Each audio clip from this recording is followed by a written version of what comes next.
Up दीपो भव, अपना प्रकाश स्वयं बनो। Be a light unto yourself. दोस्तों, स्वागत है आपका आपके अपने चैनल पावरफुल माइंड्स पर। मैं हूं आपका दोस्त एंड होस्ट पावरफुल माइंड्स। अगर आप हमारे चैनल पर नए हैं तो इसे सब्सक्राइब जरूर कर लें, क्योंकि हम आपकी जिंदगी बदल देंगे। क्या कभी आपने सोचा है कि हमारी सोच कितनी अनूठी और जटिल हो सकती है? क्या हम सचमुच अपने विचारों पर नियंत्रण रखते हैं, या हमारी सोच के दो अलग अलग तंत्र हमें बिना हमारी जानकारी के दिशा दिखाते हैं? डैनियल काहनमन द्वारा लिखित थिंकिंग फास्ट एंड स्लो हमें हमारे दिमाग की अद्भुत दुनिया में ले जाती है, जहां तेज और धीमी सोच के बीच की लड़ाई का रहस्य खुलता है। डैनियल काहनमन, एक नोबेल पुरस्कार विजेता और मनोवैज्ञानिक, ने इस पुस्तक में अपने दशकों के अनुसंधान और अनुभवों को साझा किया है। इस पुस्तक में काहनमन हमें बताते हैं कि कैसे हमारी त्वरित और सहज सोच अक्सर हमें गलत निर्णयों की ओर ले जाती है, जबकि धीमी और विश्लेषणात्मक सोच अधिक सटीक और विवेकपूर्ण होती है। क्या आपने कभी ऐसे निर्णय लिए हैं जिन्हें बाद में सोचकर आपने सोचा कि मैंने ऐसा क्यों किया, या ऐसे अवसरों को गंवाया है जहां एक क्षणिक विचार ने आपको रोक दिया? ये सभी अनुभव हमारी सोच की उन परतों से जुड़े हैं जिन्हें काहनमन ने अपने शोध में उजागर किया है। यह पुस्तक हमारे दिमाग के इन दोनों तंत्रों की गहराई में जाकर उन अनकहे और अनजाने तथ्यों को सामने लाती है जो हमारी सोच और निर्णय प्रक्रिया को प्रभावित करते हैं। तो चलिए शुरू करते हैं कि चैप्टर 1, कहानी के पात्र। इस अध्याय में लेखक हमें दो मुख्य पात्रों से परिचित कराते हैं, सिस्टम 1 और सिस्टम 2। सिस्टम 1 तेज और स्वचालित है, जो बिना किसी प्रयास के काम करता है। यह सहज और भावनात्मक है और हमारे दैनिक जीवन के अधिकांश निर्णय इस सिस्टम द्वारा लिए जाते हैं। दूसरी ओर सिस्टम 2 धीमा, विचारशील और तर्क संगत है। यह प्रणाली हमारे ध्यान और प्रयास की मांग करती है और कठिन और जटिल कार्यों को संभालती है। लेखक बताते हैं कि कैसे ये दोनों सिस्टम हमारे जीवन के हर पहलू को प्रभावित करते हैं और हमें हमारे निर्णयों और धारणाओं के बारे में सोचने पर मजबूर करते हैं। चैप्टर 2, ध्यान और प्रयास। यह अध्याय हमें समझाता है कि सिस्टम 2 कैसे काम करता है और यह हमारे ध्यान और प्रयास पर कितना निर्भर करता है। जब हम किसी कठिन कार्य को करते हैं, जैसे कि गणित की समस्या हल करना या किसी भाषण की तैयारी करना, तो सिस्टम 2 सक्रिय हो जाता है। यह हमें सोचने और समस्याओं को सुलझाने के लिए अपनी ऊर्जा और समय खर्च करने की आवश्यकता होती है। काहनमैन बताते हैं कि कैसे हमारा मस्तिष्क स्वाभाविक रूप से ऊर्जा बचाने की कोशिश करता है और सिस्टम 2 का उपयोग केवल तब करता है जब यह बिल्कुल आवश्यक होता है। इसके विपरीत सिस्टम 1 अधिकतर समय सक्रिय रहता है और इसे किसी विशेष प्रयास की आवश्यकता नहीं होती। यह हमें तेजी से निर्णय लेने में मदद करता है, लेकिन कभी कभी यह हमें गलतियों की ओर भी ले जा सकता है। इस अध्याय में लेखक यह भी समझाते हैं कि कैसे ध्यान और प्रयास के बीच संतुलन बनाना महत्वपूर्ण है। अगर हम हमेशा सिस्टम 2 का उपयोग करने की कोशिश करेंगे तो हम जल्दी थक जाएंगे और हमारी कार्य क्षमता कम हो जाएगी। इसलिए हमें यह सीखना होगा कि कब और कैसे इन दोनों सिस्टम का सही उपयोग करना है। चैप्टर 3, आलसी नियंत्रक। इस अध्याय में काहनमैन हमें बताते हैं कि सिस्टम 2, जो अधिकतर नियंत्रण करता है, वास्तव में बहुत आलसी है। जब भी संभव होता है, यह नियंत्रण छोड़ देता है और सिस्टम 1 को चलाने देता है। सिस्टम 2 को सक्रिय होने के लिए काफी प्रयास की आवश्यकता होती है और इसलिए यह अक्सर थकावट या आलस्य की स्थिति में निष्क्रिय रहता है। लेखक उदाहरणों के माध्यम से समझाते हैं कि जब हम थके हुए या तनाव में होते हैं तो सिस्टम 2 कमजोर हो जाता है और हम जल्दी और गलत निर्णय लेने लगते हैं। यह आलस्य और प्रयास से बचने की प्रवृत्ति हमें कई बार भ्रमित कर देती है और हम स्वचालित रूप से सिस्टम 1 के फैसलों को स्वीकार कर लेते हैं। इस अध्याय में यह भी बताया गया है कि सिस्टम 2 का आलसीपन क्यों महत्वपूर्ण है। यह हमें ऊर्जा बचाने और लंबे समय तक कार्य करने की अनुमति देता है। हालांकि जब महत्वपूर्ण निर्णय लेने की बात आती है तो हमें यह सुनिश्चित करना चाहिए कि हम सिस्टम 2 को पूरी तरह से सक्रिय करें और सही तरीके से सोचें।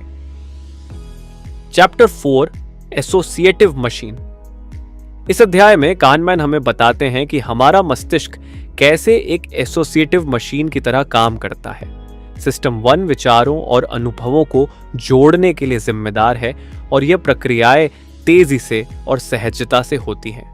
जब हम किसी एक विचार के बारे में सोचते हैं तो वह विचार अन्य संबंधित विचारों को सक्रिय करता है, जिससे हमारे दिमाग में एक एसोसिएटिव नेटवर्क बनता है। लेखक बताते हैं कि यह एसोसिएटिव प्रक्रिया कैसे काम करती है। उदाहरण के लिए, जब हम कुत्ता शब्द सुनते हैं तो हमारा दिमाग तुरंत भौंकना, पालतू और वफादारी जैसे विचारों को सक्रिय कर देता है। यह स्वचालित प्रणाली हमें तेजी से और कुशलता से सोचने में मदद करती है, लेकिन कभी-कभी यह हमें गलत निष्कर्षों पर भी पहुंचा सकती है। इस अध्याय में काहनमैन यह भी समझाते हैं कि एसोसिएटिव मशीन की वजह से हम कई बार अनुमान और पूर्वाग्रह का शिकार हो जाते हैं। उदाहरण के लिए, अगर हमें किसी व्यक्ति के बारे में केवल कुछ ही जानकारी मिलती है तो हम अपने एसोसिएटिव नेटवर्क के आधार पर उस व्यक्ति के बारे में कई और धारणाएं बना लेते हैं जो जरूरी नहीं कि सही हों। चैप्टर 5, मानसिक सुगमता। इस अध्याय में काहनमैन मानसिक सुगमता या कॉग्निटिव ईज की अवधारणा को पेश करते हैं। मानसिक सुगमता से तात्पर्य है कि हमारा मस्तिष्क कितनी आसानी से और बिना प्रयास के जानकारी को संसाधित कर सकता है। जब कोई जानकारी आसानी से समझ में आ जाती है तो हम उसे सही और विश्वसनीय मान लेते हैं, जबकि कठिन या जटिल जानकारी को हम संदिग्ध मानते हैं। लेखक बताते हैं कि मानसिक सुगमता कैसे काम करती है। उदाहरण के लिए, जब हम किसी परिचित शब्द को पढ़ते हैं तो हमारा मस्तिष्क उसे जल्दी पहचान लेता है और हमें लगता है कि हमने कुछ सही पढ़ा है। इसके विपरीत, जब कोई शब्द या जानकारी कठिन और जटिल होती है तो हमारा मस्तिष्क अधिक प्रयास करता है और हमें वह जानकारी संदिग्ध लगती है। इस अध्याय में काहनमैन यह भी समझाते हैं कि कैसे विज्ञापन, समाचार और अन्य सूचनाएं मानसिक सुगमता का लाभ उठाती हैं। विज्ञापन दाता और लेखक ऐसी भाषा और छवियों का उपयोग करते हैं जो हमारे मस्तिष्क के लिए प्रसंस्करण में आसान हो, ताकि हम उनकी जानकारी को जल्दी और सही मान सकें। लेखक ये भी बताते हैं कि मानसिक सुगमता हमें कई बार गलत निर्णयों की ओर ले जाती है। जब हम किसी जानकारी को केवल इसलिए सही मान लेते हैं क्योंकि वह समझने में आसान है, तो हम गलत निष्कर्ष निकाल सकते हैं। इसलिए हमें अपने निर्णय लेते समय इस बात का ध्यान रखना चाहिए कि कहीं हम केवल मानसिक सुगमता के कारण तो निर्णय नहीं ले रहे हैं। चैप्टर 6, मानदंड, आश्चर्य और कारण। इस अध्याय में काहनमैन यह समझाने की कोशिश करते हैं कि हमारा दिमाग कैसे सामान्यताओं और मानदंडों का उपयोग करके दुनिया को समझने की कोशिश करता है। सिस्टम 1 के लिए यह बहुत स्वाभाविक है कि वह मानदंडों और उम्मीदों के आधार पर निर्णय ले। जब कुछ आश्चर्यजनक या अप्रत्याशित होता है तो यह हमारे सिस्टम 1 को चौंका देता है और हम कारणों की तलाश में लग जाते हैं। लेखक बताते हैं कि मानदंडों और आश्चर्यों का हमारी धारणा पर कितना प्रभाव पड़ता है। उदाहरण के लिए, अगर हमें किसी स्थान पर हमेशा अच्छे मौसम की उम्मीद होती है और अचानक वहां बारिश होने लगती है तो हमारा दिमाग तुरंत इस बदलाव के कारणों की खोज में लग जाता है। हम ये जानने की कोशिश करते हैं कि क्या बदल गया और क्यों। इस अध्याय में काहनमैन यह भी बताते हैं कि कैसे कारणों की तलाश में हमारा दिमाग कई बार गलत निष्कर्षों पर पहुंच सकता है। जब हम किसी अप्रत्याशित घटना का सामना करते हैं तो हम अक्सर आसान और समझने में सरल कारणों की तलाश करते हैं, भले ही वे सही ना हों। यह प्रवृत्ति हमें गलत निर्णयों की ओर ले जा सकती है। काहनमैन यह भी चर्चा करते हैं कि मानदंड और आश्चर्य का समझदारी से उपयोग कैसे किया जा सकता है। अगर हम अपने निर्णय लेने की प्रक्रिया में सावधानी बरतें और तुरंत निष्कर्ष पर पहुंचने की बजाय तर्कसंगत रूप से सोचें, तो हम बेहतर और सही निर्णय ले सकते हैं। चैप्टर 7, निष्कर्ष पर कूदने की मशीन। इस अध्याय में काहनमैन बताते हैं कि सिस्टम 1 कैसे जल्दी से निष्कर्ष पर पहुंचने के लिए पूर्वाग्रहों और सहज ज्ञान का उपयोग करता है। इसे निष्कर्ष पर कूदने की मशीन कहा जाता है क्योंकि यह जल्दी और बिना अधिक जानकारी के निर्णय लेने की प्रवृत्ति को दर्शाता है। लेखक यह समझाते हैं कि कैसे हमारा मस्तिष्क आंशिक जानकारी के आधार पर निष्कर्ष निकालता है। जब हमें किसी स्थिति की पूरी जानकारी नहीं होती तो हमारा दिमाग स्वतः ही शेष जानकारी को भरने की कोशिश करता है। यह प्रक्रिया हमें तेजी से निर्णय लेने में मदद करती है, लेकिन यह हमेशा सही नहीं होती। उदाहरण के लिए, अगर हम किसी अजनबी व्यक्ति को देखते हैं और वह हमें मुस्कुराता है तो हमारा दिमाग तुरंत यह निष्कर्ष निकाल सकता है कि वह व्यक्ति दोस्ताना है, भले ही हमें उसके बारे में ज्यादा जानकारी न हो। यह निष्कर्ष तेजी से और बिना सोच समझ के निकाला गया होता है, जो कि सिस्टम 1 का काम है। काहनमैन बताते हैं कि यह प्रवृत्ति कई बार हमें गलत निर्णय लेने पर मजबूर करती है। जब हम केवल सतही जानकारी पर आधारित निष्कर्ष निकालते हैं तो हम महत्वपूर्ण तथ्यों को नजरअंदाज कर सकते हैं। इसलिए हमें यह समझने की जरूरत है कि सिस्टम 8 की यह विशेषता कैसे काम करती है और इसे कब चुनौती देना चाहिए। लेखक यह भी सुझाव देते हैं कि हम कैसे अपने निर्णय लेने की प्रक्रिया को सुधार सकते हैं।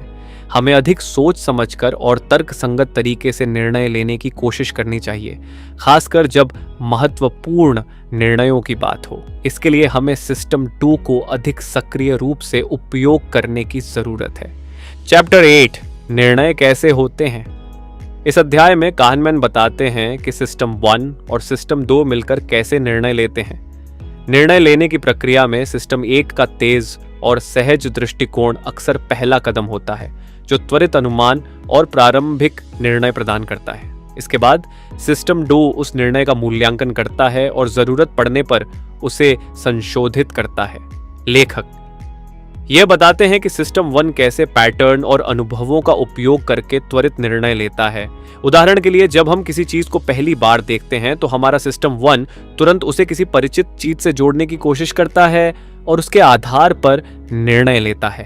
यह प्रक्रिया बहुत तेज होती है और हमें तुरंत प्रतिक्रिया देने में मदद करती है। इसके विपरीत सिस्टम 2 अधिक विचारशील और विश्लेषणात्मक होता है।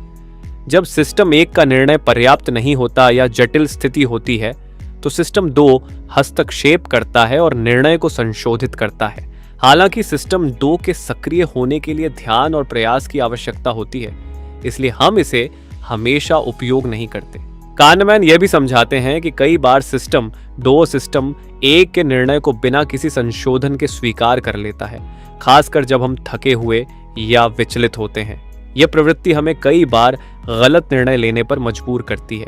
इस अध्याय में लेखक कुछ उदाहरणों के माध्यम से यह भी दिखाते हैं कि कैसे सिस्टम 1 और सिस्टम 2 के बीच संतुलन बनाकर हम बेहतर निर्णय ले सकते हैं। हमें अपने त्वरित और सहज निर्णयों को समझने की जरूरत है और महत्वपूर्ण निर्णयों के लिए तर्कसंगत और विश्लेषणात्मक दृष्टिकोण अपनाने की आवश्यकता है। चैप्टर 9 आसान सवाल का जवाब। इस अध्याय में काहनमैन बताते हैं कि हमारा मस्तिष्क अक्सर कठिन सवालों का जवाब देने के बजाय आसान सवालों का जवाब देने की प्रवृत्ति रखता है। यह प्रक्रिया ह्यूरिस्टिक्स के माध्यम से होती है, जो मानसिक शॉर्टकट है जिनका उपयोग हम तेजी से और सहजता से निर्णय लेने के लिए करते हैं। लेखक समझाते हैं कि जब हमें किसी जटिल समस्या का सामना करना पड़ता है तो हमारा सिस्टम 1 उस समस्या को एक सरल, अधिक प्रबंधनीय समस्या में बदल देता है और फिर उसका समाधान करता है। यह प्रक्रिया हमें त्वरित उत्तर देने में मदद करती है, लेकिन यह उत्तर अक्सर गलत या अधूरा हो सकता है। उदाहरण के लिए, यदि हमें किसी व्यक्ति की बुद्धिमत्ता का आकलन करना है तो हम उसकी उपस्थिति, बोलने के तरीके या कुछ अन्य सतही संकेतों के आधार पर निर्णय ले सकते हैं, बजाय इसके कि हम उसकी वास्तविक क्षमताओं और उपलब्धियों का विश्लेषण करें। यह आसान सवाल का जवाब देने की प्रक्रिया है। काहनमैन इस प्रक्रिया को सब्स्टिट्यूशन कहते हैं, जिसमें कठिन सवाल को एक आसान सवाल से बदल दिया जाता है। यह हमें तुरंत जवाब देने में सक्षम बनाता है, लेकिन इसका परिणाम हमेशा सटीक नहीं होता। लेखक यह भी बताते हैं कि कैसे हम इस प्रवृत्ति से बच सकते हैं। हमें अपनी निर्णय लेने की प्रक्रिया में अधिक सचेत रहने और कठिन सवालों का सही तरीके से सामना करने की आवश्यकता है। इसके लिए हमें अपने सिस्टम 2 को सक्रिय रूप से उपयोग करने की जरूरत है, ताकि हम सतही और सरल जवाबों के बजाय सटीक और विचारशील निर्णय ले सकें। पार्ट 2 ह्यूरिस्टिक्स और पूर्वाग्रह। चैप्टर 10 छोटी संख्याओं का कानून। इस अध्याय में काहनमैन हमें बताते हैं कि कैसे हम अक्सर छोटी नमूनों के आधार पर बड़े निष्कर्ष निकालते हैं, जिसे छोटी संख्याओं का कानून कहा जाता है। हम मानते हैं कि छोटे नमूने बड़े जनसमूह की विशेषताओं का सही प्रतिनिधित्व करते हैं, लेकिन यह धारणा अक्सर गलत साबित होती है। लेखक समझाते हैं कि छोटी संख्याओं पर आधारित निष्कर्ष अक्सर अनियमित और अविश्वसनीय होते हैं। उदाहरण के लिए, अगर हम किसी छोटे गांव में एक सर्वेक्षण करते हैं और परिणामों को पूरे देश के लिए मान्य मानते हैं, तो हम गलत निष्कर्ष पर पहुंच सकते हैं।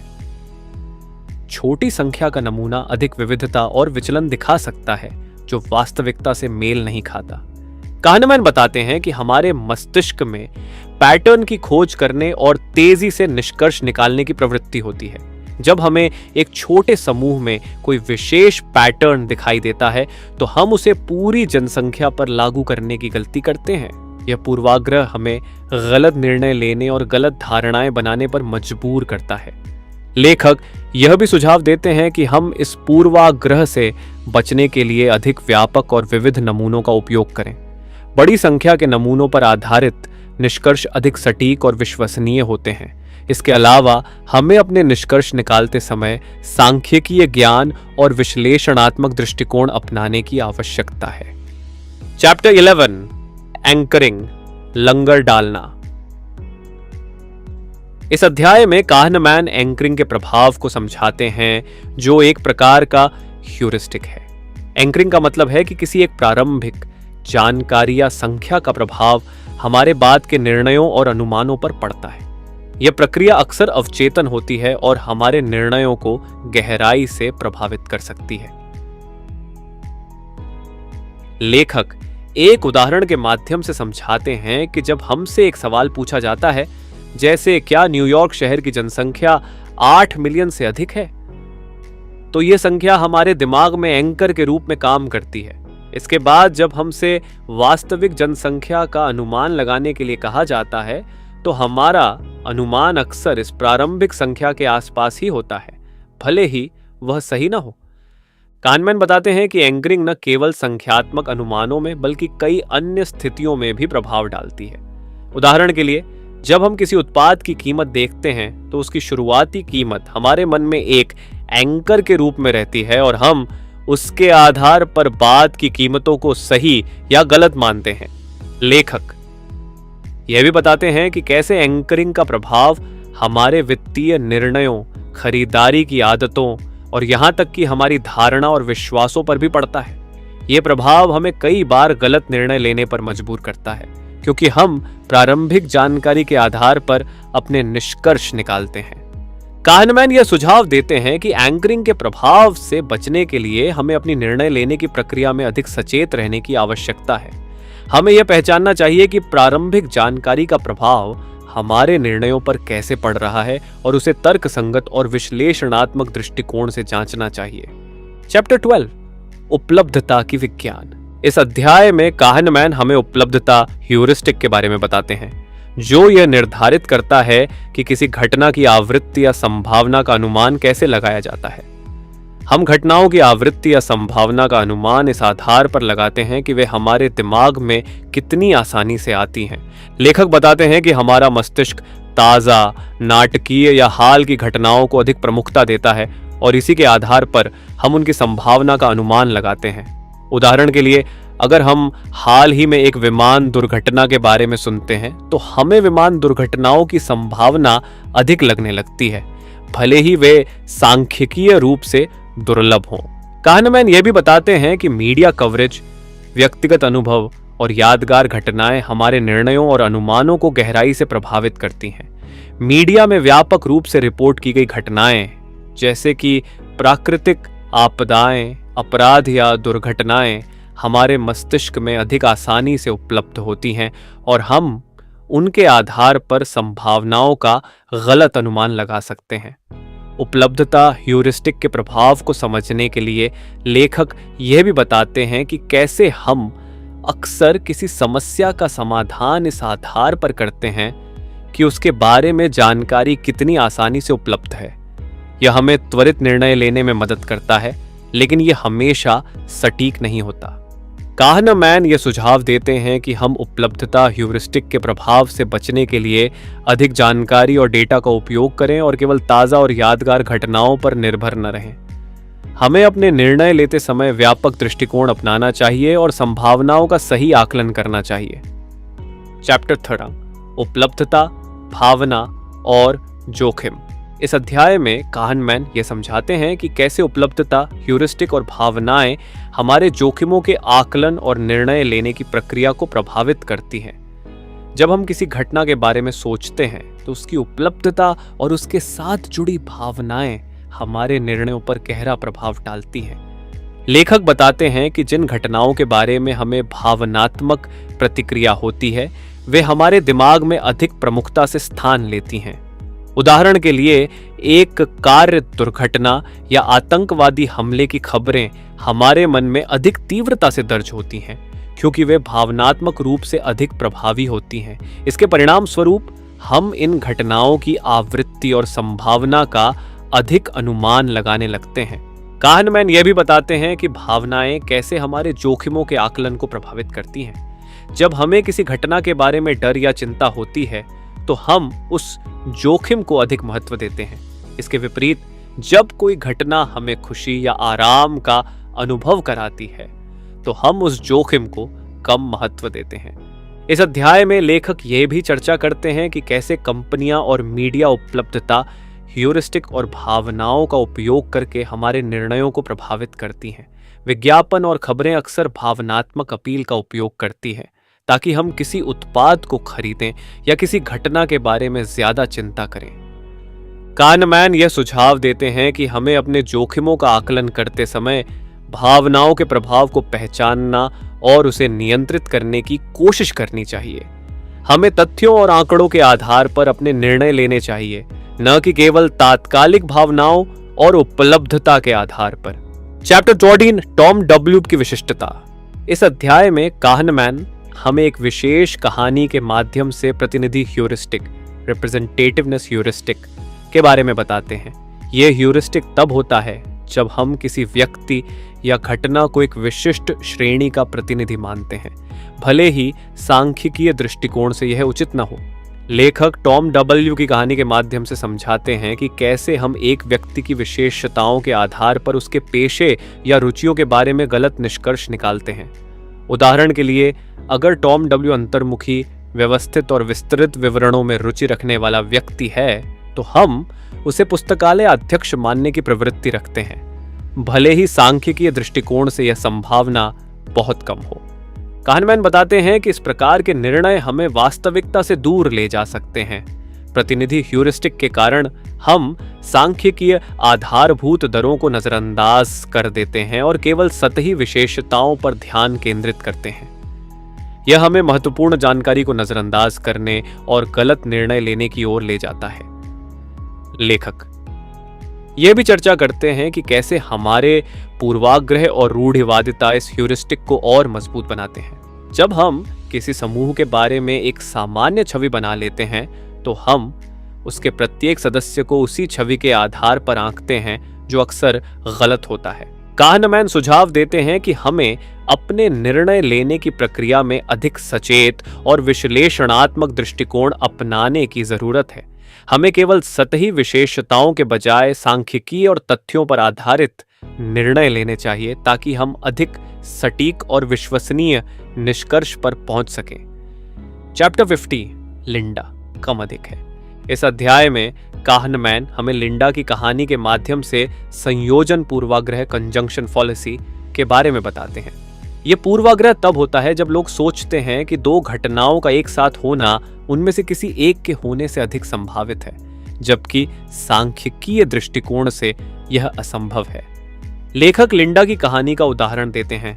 लिंडा एक युवा, एकल, स्पष्टवादी और प्रतिभाशाली महिला है जिसने फिलॉसफी में स्नातक किया है और कॉलेज के दिनों में सामाजिक न्याय और भेदभाव के मुद्दों पर सक्रिय थी। अब सवाल यह उठता है कि क्या लिंडा एक बैंक में कैशियर है या वह एक बैंक कैशियर है जो नारीवादी आंदोलन में भी सक्रिय है। काहनमैन बताते हैं कि ज्यादातर लोग दूसरा विकल्प चुनते हैं क्योंकि लिंडा की पृष्ठभूमि और विशेषताएं दूसरे विकल्प से अधिक मेल खाती हैं। हालांकि सांख्यिकीय दृष्टिकोण से यह गलत है। दो घटनाओं बैंक कैशियर और नारीवादी का एक साथ होना हमेशा एक घटना बैंक कैशियर से कम संभावित होता है। यह पूर्वाग्रह हमारे दिमाग के प्रतिनिधित्व ह्यूरिस्टिक के कारण होता है, जहां हम किसी व्यक्ति या घटना की विशिष्ट विशेषताओं के आधार पर निर्णय लेते हैं, बजाय इसके कि हम सांख्यिकीय संभावना को ध्यान में रखें। यह हमें गलत निष्कर्षों और निर्णयों की ओर ले जाता है। काहनमैन ये सुझाव देते हैं कि हमें संयोजन पूर्वाग्रह से बचने के लिए अपने निर्णय लेने की प्रक्रिया में सांख्यिकीय सोच और तर्कसंगत दृष्टिकोण अपनाना चाहिए। हमें यह समझना चाहिए कि दो घटनाओं का एक साथ होना हमेशा किसी एक घटना से कम संभावित होता है और हमें इस तथ्य को अपने निर्णयों में शामिल करना चाहिए। चैप्टर 16 कारण संख्याओं को हरा देता है। इस अध्याय में काहनमैन ये बताते हैं कि हम कैसे और क्यों कारणों को संख्याओं और सांख्यिकीय तथ्यों से अधिक महत्व देते हैं। हमारा दिमाग कहानियों और कारणों को बेहतर तरीके से समझता है और उन्हें अधिक प्रभावी मानता है, जबकि संख्याओं और तथ्यों को अक्सर नजरअंदाज कर देता है। लेखक बताते हैं कि हमारे मस्तिष्क का यह स्वाभाविक तरीका हमें त्वरित और सहज निर्णय लेने में मदद करता है, लेकिन यह हमें गलतियों की ओर भी ले जा सकता है। उदाहरण के लिए, जब हमें किसी बीमारी का कारण समझाया जाता है तो हम उस कारण को अधिक महत्व देते हैं, भले ही सांख्यिकीय तथ्य कुछ और कह रहे हों। काहनमैन यह समझाते हैं कि कहानियों और कारणों की यह प्राथमिकता हमें कई बार गलत निष्कर्षों पर पहुंचा सकती है। जब हमें किसी घटना का एक अच्छा कारण मिलता है तो हम उस घटना की संभावना को बढ़ा चढ़ाकर मान लेते हैं। इसके विपरीत, अगर हमारे पास कोई स्पष्ट कारण नहीं है तो हम उस घटना को कम संभावित मानते हैं, भले ही सांख्यिकीय रूप से वह अधिक संभावित हो। इस अध्याय में लेखक कुछ उदाहरणों के माध्यम से यह भी दिखाते हैं कि कैसे हम अपने निर्णय लेने की प्रक्रिया में इस पूर्वाग्रह से बच सकते हैं। हमें यह समझने की जरूरत है कि सांख्यिकीय तथ्य और संख्याएं महत्वपूर्ण हैं और हमें उनके आधार पर अपने निर्णय लेने चाहिए, न कि केवल कहानियों और कारणों पर निर्भर रहना चाहिए। काहनमैन सुझाव देते हैं कि हमें अपनी सोच में अधिक तार्किक और विश्लेषणात्मक दृष्टिकोण अपनाना चाहिए। हमें कहानियों और कारणों की आकर्षकता से बचना चाहिए और अपने निर्णय लेते समय संख्याओं और तथ्यों का उचित उपयोग करना चाहिए। चैप्टर 70 माध्य की ओर वापसी। इस अध्याय में काहनमैन हमें माध्य की ओर वापसी, रिग्रेशन टू द मीन की अवधारणा के बारे में बताते हैं। यह सिद्धांत बताता है कि जब कोई चरम प्रदर्शन होता है तो अगले अवसर पर प्रदर्शन सामान्य या माध्य के करीब आने की संभावना अधिक होती है। लेखक उदाहरणों के माध्यम से समझाते हैं कि कैसे लोग अक्सर इस प्राकृतिक प्रवृत्ति को नहीं समझ पाते और गलत निष्कर्ष निकालते हैं। उदाहरण के लिए, अगर किसी छात्र ने एक परीक्षा में असाधारण रूप से अच्छा प्रदर्शन किया है तो अगली परीक्षा में उसके प्रदर्शन के सामान्य स्तर पर लौटने की संभावना अधिक होती है। इसी तरह, अगर किसी खिलाड़ी ने एक मैच में बहुत खराब प्रदर्शन किया है तो अगली बार उसके प्रदर्शन में सुधार होने की संभावना अधिक होती है। काहनमैन बताते हैं कि लोग अक्सर इस प्रवृत्ति को गलत समझते हैं और विभिन्न कारणों को इसके लिए जिम्मेदार ठहराते हैं। उदाहरण के लिए, अगर किसी कर्मचारी का प्रदर्शन अचानक बहुत अच्छा या बहुत खराब हो जाता है तो प्रबंधक सोच सकते हैं कि यह उनके प्रोत्साहन या आलोचना का परिणाम है, जबकि वास्तव में यह केवल माध्य की ओर वापसी हो सकती है। इस अध्याय में लेखक यह भी समझाते हैं कि कैसे माध्य की ओर वापसी का उपयोग निर्णय लेने और पूर्वानुमान में किया जा सकता है। हमें यह समझना चाहिए कि चरम घटनाओं के बाद सामान्य या माध्य स्तर पर वापसी स्वाभाविक है और इसे ध्यान में रखते हुए हमें अपने निर्णय लेने चाहिए। काहनमैन सुझाव देते हैं कि हमें अपने अनुमानों और निष्कर्षों में इस प्रवृत्ति को शामिल करना चाहिए और चरम घटनाओं को अत्यधिक महत्व नहीं देना चाहिए। हमें यह स्वीकार करना चाहिए कि किसी भी चरम घटना के बाद सामान्यता की वापसी की संभावना होती है और इस सिद्धांत का उपयोग अपने निर्णय लेने की प्रक्रिया में करना चाहिए। चैप्टर 18 सहज भविष्यवाणियों को नियंत्रित करना। इस अध्याय में काहनमैन बताते हैं कि हम अपनी सहज भविष्यवाणियों को कैसे नियंत्रित कर सकते हैं और उन्हें अधिक सटीक बना सकते हैं। सहज भविष्यवाणियां आम तौर पर हमारे पहले प्रभावों और सहज ज्ञान पर आधारित होती हैं, जो कई बार गलत हो सकती हैं। लेखक समझाते हैं कि सहज भविष्यवाणियों को नियंत्रित करने के लिए हमें कुछ महत्वपूर्ण कदम उठाने चाहिए। सबसे पहले हमें यह पहचानना चाहिए कि हमारे सहज अनुमान अक्सर पूर्वाग्रहों और त्रुटियों से प्रभावित होते हैं। हमें अपनी भविष्यवाणियों को तर्कसंगत और विश्लेषणात्मक दृष्टिकोण से जांचना चाहिए। काहनमैन यह भी सुझाव देते हैं कि हमें बेस रेट्स, आधार दरों का उपयोग करना चाहिए। बेस रेट्स सांख्यिकीय डेटा होते हैं जो किसी घटना की सामान्य संभावना को दर्शाते हैं। जब हम अपनी सहज भविष्यवाणी करते हैं तो हमें इस सांख्यिकीय जानकारी को ध्यान में रखना चाहिए और इसे अपने अनुमान में शामिल करना चाहिए। लेखक ये भी बताते हैं कि कैसे हम अपनी सहज भविष्यवाणियों को और सटीक बना सकते हैं। हमें अपने अनुमान में धारणाओं और अनुमानों को अलग करना चाहिए और उन्हें तथ्यों और आंकड़ों के आधार पर परखना चाहिए। इसके लिए हमें अधिक जानकारी और डेटा का उपयोग करना चाहिए और अपने निर्णय लेने की प्रक्रिया में तर्कसंगतता और विश्लेषणात्मक दृष्टिकोण अपनाना चाहिए। इस अध्याय में काहनमैन यह भी समझाते हैं कि हमें अपनी भविष्यवाणियों को नियमित रूप से जांचना और सुधारना चाहिए। हमें यह देखना चाहिए कि हमारे अनुमान कितने सटीक हैं और उन्हें सुधारने के लिए क्या कदम उठाए जा सकते हैं। कुल मिलाकर लेखक सुझाव देते हैं कि हमें अपनी सहज भविष्यवाणियों को नियंत्रित करने और उन्हें अधिक सटीक बनाने के लिए तर्कसंगतता, सांख्यिकीय जानकारी और नियमित मूल्यांकन का उपयोग करना चाहिए। पार्ट 3 अतिविश्वास, चैप्टर 19 समझ का भ्रम। इस अध्याय में काहनमैन समझाते हैं कि लोग अक्सर अपनी समझ और ज्ञान के बारे में अत्यधिक आत्मविश्वास रखते हैं, जिसे समझ का भ्रम कहा जाता है। यह भ्रम तब होता है जब हम सोचते हैं कि हम किसी स्थिति, घटना या व्यक्ति को पूरी तरह से समझते हैं, जबकि वास्तव में हमारी जानकारी और समझ अधूरी होती है। लेखक बताते हैं कि यह भ्रम कैसे पैदा होता है। जब हम किसी घटना को देखते हैं या अनुभव करते हैं तो हमारा दिमाग तुरंत उस घटना के कारण और प्रभाव की कहानी बनाता है। यह कहानी हमारे अनुभवों, पूर्वाग्रहों और सीमित जानकारी पर आधारित होती है। इस प्रक्रिया में हम यह भूल जाते हैं कि हमारी जानकारी अधूरी हो सकती है और हम केवल एक आंशिक चित्र देख रहे हैं। काहनमैन उदाहरणों के माध्यम से बताते हैं कि कैसे समझ का यह भ्रम हमें गलत निर्णय लेने पर मजबूर करता है। उदाहरण के लिए, जब किसी कंपनी का शेयर अचानक बढ़ जाता है तो निवेशक यह मान सकते हैं कि उन्होंने कंपनी के भविष्य की सही भविष्यवाणी की है, जबकि वास्तव में यह वृद्धि कई अनजाने कारकों का परिणाम हो सकती है। लेखक यह भी बताते हैं कि समझ का यह भ्रम क्यों खतरनाक है। जब हम अपनी समझ के बारे में अत्यधिक आत्मविश्वास रखते हैं तो हम अनजाने में जोखिम लेते हैं और अपने निर्णयों में गलतियां करते हैं। यह भ्रम हमें आत्मनिरीक्षण और अपनी समझ को सुधारने की दिशा में बाधित करता है। काहनमैन सुझाव देते हैं कि हमें समझ के इस भ्रम से बचने के लिए अपनी जानकारी और समझ को लगातार चुनौती देनी चाहिए। हमें यह स्वीकार करना चाहिए कि हमारी जानकारी अधूरी हो सकती है और हमें अपने निर्णयों में अधिक संदेह और विनम्रता लानी चाहिए।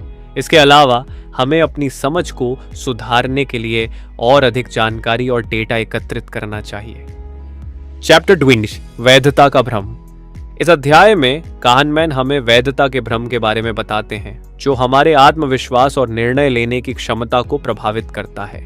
यह भ्रम तब होता है जब हम सोचते हैं कि हमारे निर्णय और भविष्यवाणियां पूरी तरह से वैध और सटीक हैं, जबकि वास्तविकता में वे अक्सर गलत हो सकते हैं।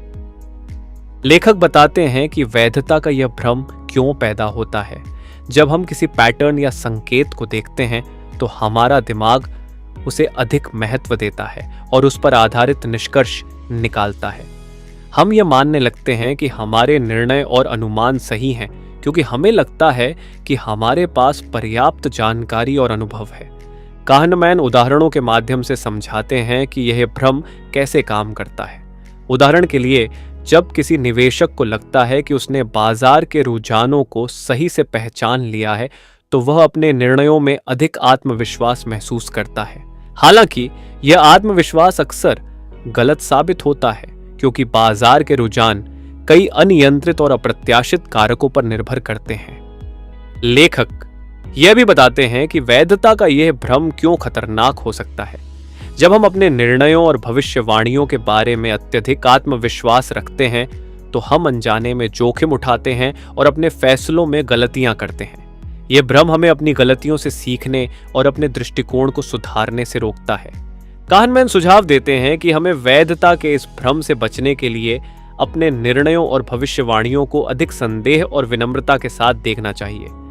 हमें यह स्वीकार करना चाहिए कि हमारी जानकारी और अनुभव सीमित हो सकते हैं और हमें अपने निष्कर्षों को जांचने और परखने की जरूरत है।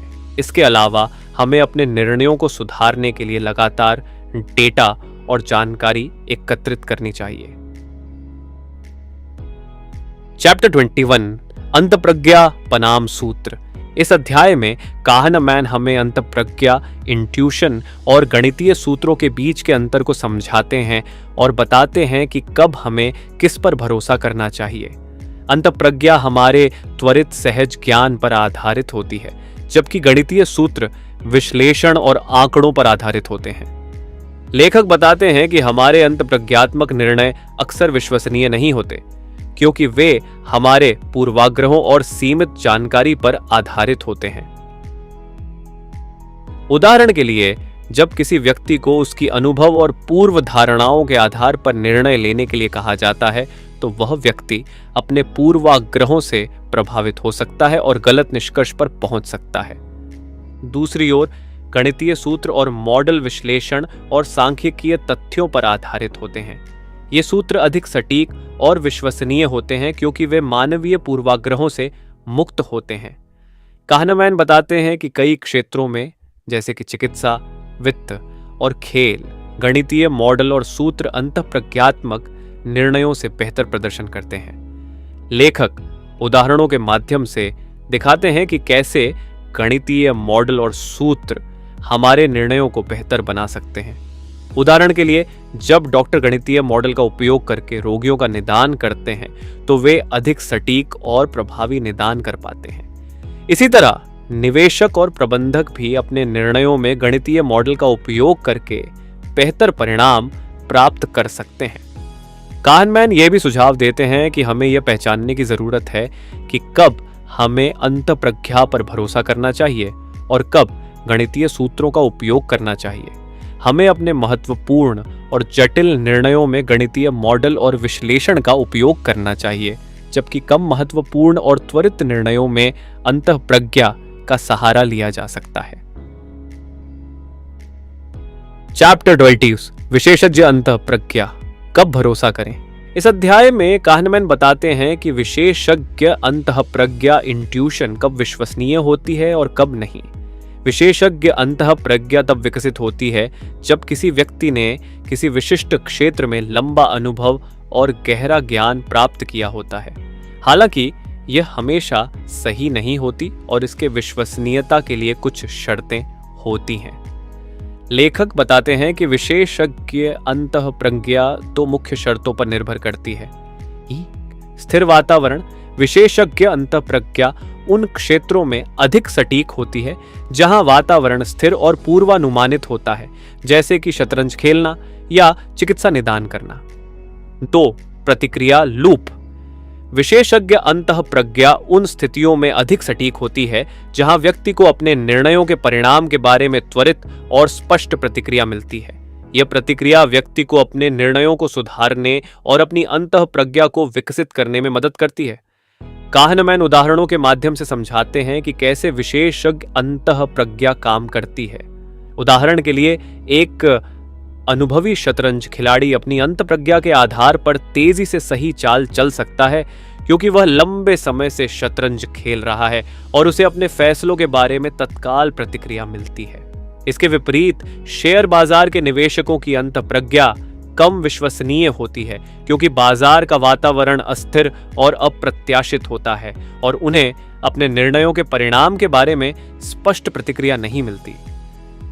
लेखक यह भी बताते हैं कि कैसे हम विशेषज्ञ अंतःप्रज्ञा की विश्वसनीयता का आकलन कर सकते हैं। हमें यह देखना चाहिए कि क्या विशेषज्ञ का क्षेत्र स्थिर और पूर्वानुमानित है और क्या उसे अपने निर्णयों के बारे में त्वरित और स्पष्ट प्रतिक्रिया मिलती है। इसके अलावा हमें विशेषज्ञ की सफलताओं और असफलताओं का विश्लेषण करना चाहिए और यह देखना चाहिए कि क्या उसके निर्णय लगातार सही होते हैं। काहनमैन सुझाव देते हैं कि हमें विशेषज्ञ अंतःप्रज्ञा पर तभी भरोसा करना चाहिए जब यह उपरोक्त शर्तों को पूरा करती हो, अन्यथा हमें गणितीय मॉडल और विश्लेषण का उपयोग करना चाहिए ताकि हमारे निर्णय अधिक सटीक और विश्वसनीय हो सकें। चैप्टर 33 बाहरी दृष्टिकोण। इस अध्याय में काहनमैन बाहरी दृष्टिकोण आउटसाइड व्यू के महत्व को समझाते हैं और बताते हैं कि यह हमारे निर्णय लेने की प्रक्रिया में कैसे सहायक हो सकता है। बाहरी दृष्टिकोण का मतलब है कि हम किसी समस्या या परियोजना को व्यापक संदर्भ में देखते हैं और दूसरों के अनुभवों और निष्कर्षों को अपने निर्णयों में शामिल करते हैं। लेखक बताते हैं कि जब हम किसी परियोजना या समस्या का सामना करते हैं तो हम अक्सर आंतरिक दृष्टिकोण इनसाइड व्यू अपनाते हैं।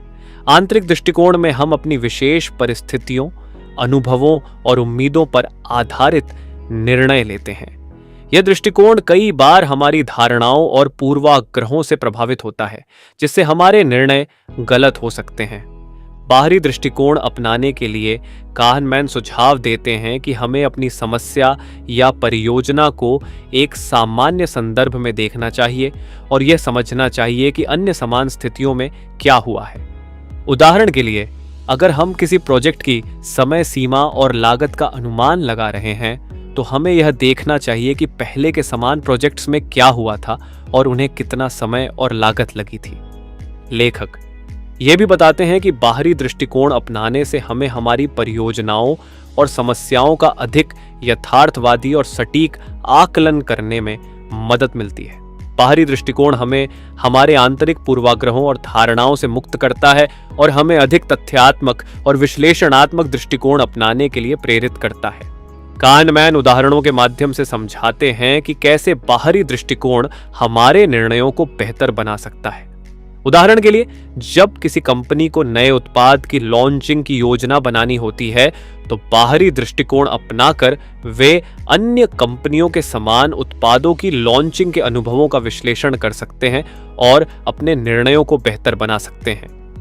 कुल मिलाकर लेखक सुझाव देते हैं कि हमें अपने निर्णय लेने की प्रक्रिया में बाहरी दृष्टिकोण को शामिल करना चाहिए। हमें अपने आंतरिक दृष्टिकोण के साथ साथ बाहरी दृष्टिकोण को भी महत्व देना चाहिए और अपनी परियोजनाओं और समस्याओं का व्यापक संदर्भ में विश्लेषण करना चाहिए। चैप्टर 24 पूंजीवाद का इंजन। इस अध्याय में काहनमैन ये बताते हैं कि कैसे अति विश्वास ओवर कॉन्फिडेंस और आशावाद ऑप्टिमिज्म पूंजीवाद के इंजन के रूप में कार्य करते हैं। यह अध्याय यह समझाने की कोशिश करता है कि कैसे ये मानवीय गुण व्यापार और उद्यमिता को प्रभावित करते हैं और आर्थिक विकास को बढ़ावा देते हैं। लेखक बताते हैं कि अतिविश्वास और आशावाद उद्यमियों और व्यापारिक नेताओं को जोखिम लेने के लिए प्रेरित करते हैं। वे अपनी योजनाओं और परियोजनाओं के सफल होने की संभावना को अधिक मानते हैं और इसी आत्मविश्वास के साथ वे निवेश और विस्तार करते हैं। हालांकि यह आत्मविश्वास अक्सर वास्तविकता से अलग होता है और इससे कई बार असफलताएं भी होती हैं। काहनमैन यह भी बताते हैं कि हालांकि अतिविश्वास और आशावाद व्यक्तिगत स्तर पर गलत हो सकते हैं, लेकिन ये गुण सामूहिक रूप से आर्थिक विकास और नवाचार को प्रोत्साहित करते हैं।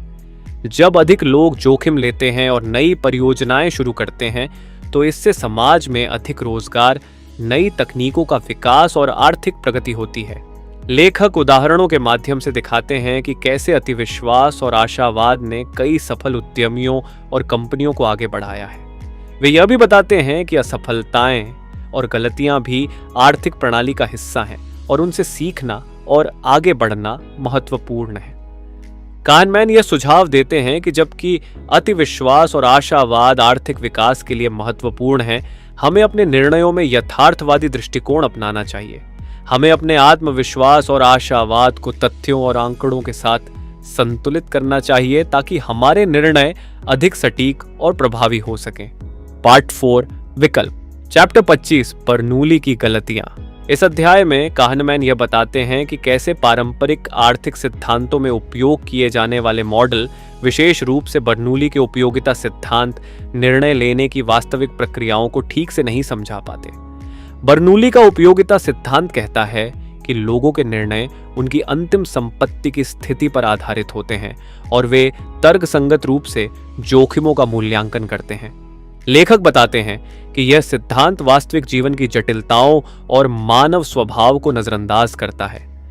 काहनमैन और उनके सहयोगी अमोस ट्वेर्स्की ने अपने अनुसंधान में पाया कि लोग अक्सर अपेक्षाओं और संभावित परिणामों के संदर्भ में निर्णय लेते हैं, बजाय इसके कि वे केवल अंतिम परिणाम पर ध्यान दें। काहनमैन यह भी बताते हैं कि लोग अक्सर संभावित लाभ और हानि को अलग अलग तरीके से देखते हैं। वे संभावित हानि से बचने के लिए संभावित लाभ की तुलना में अधिक संवेदनशील होते हैं। इसे हानि से बचाव कहा जाता है और यह व्यवहार पारंपरिक आर्थिक मॉडल के साथ मेल नहीं खाता।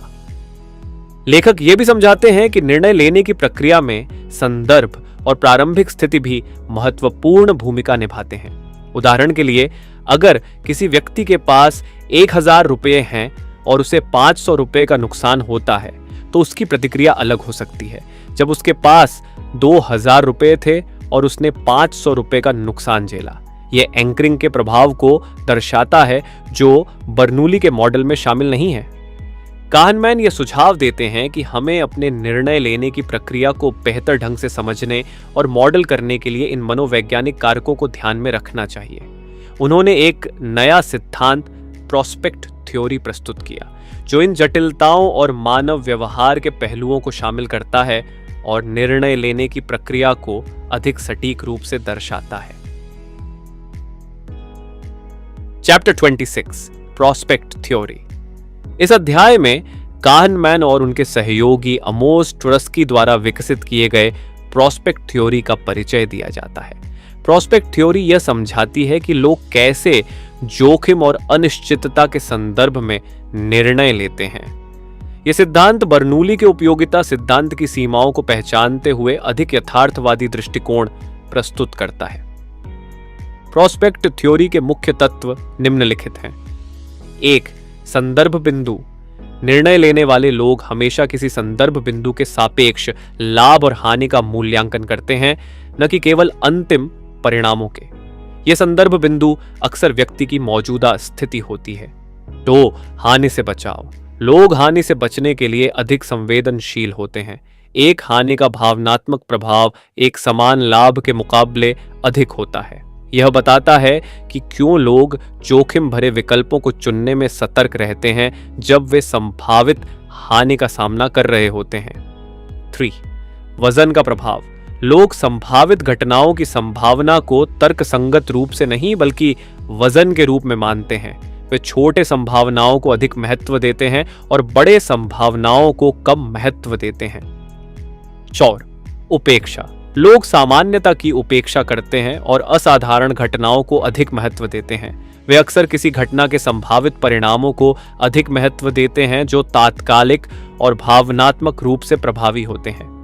काहनमैन यह बताते हैं कि प्रोस्पेक्ट थ्योरी कैसे निर्णय लेने की प्रक्रिया को अधिक सटीक रूप से दर्शाती है।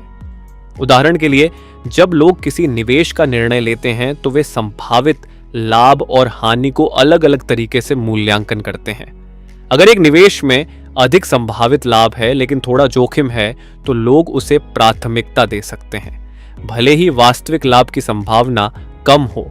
प्रोस्पेक्ट थ्योरी यह भी बताती है कि लोग कैसे बीमा खरीदते हैं, जुए में भाग लेते हैं और अन्य जोखिम भरे निर्णय लेते हैं।